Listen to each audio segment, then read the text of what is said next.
Double tonguing. Okay, the first time I heard a saxophone double tongued was on Parker's Mood, where Bird like goes,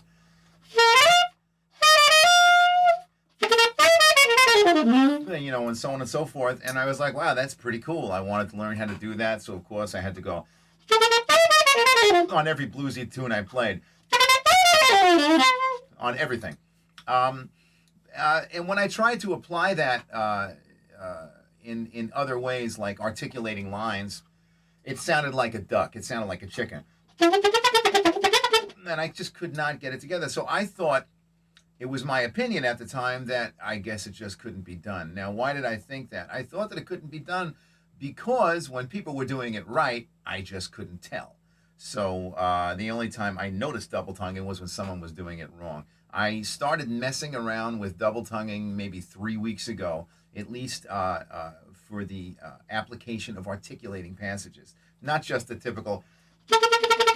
We can all do that, but doing the finger tongue coordination and going up and down, the way a trumpet player does so well, and the way many of us do so well on flute, that we have such a hard time on saxophone. The discovery is, and maybe I'm telling you nothing new, I never knew about it, puffing your cheeks.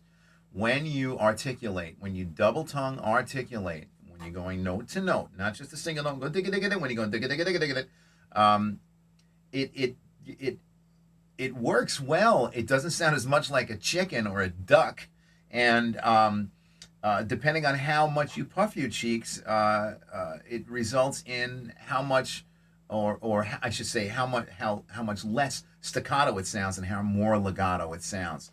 So, for example, if we're single tonguing, staccato wise, that's as far as I can go. If I'm single tonguing legato, I just can't do it that fast. I was never able to. I know many that can. I think it's pretty amazing. I can't. So experimenting with the double tonguing, it sounds like a duck. Now watch what happens when I puff my cheeks.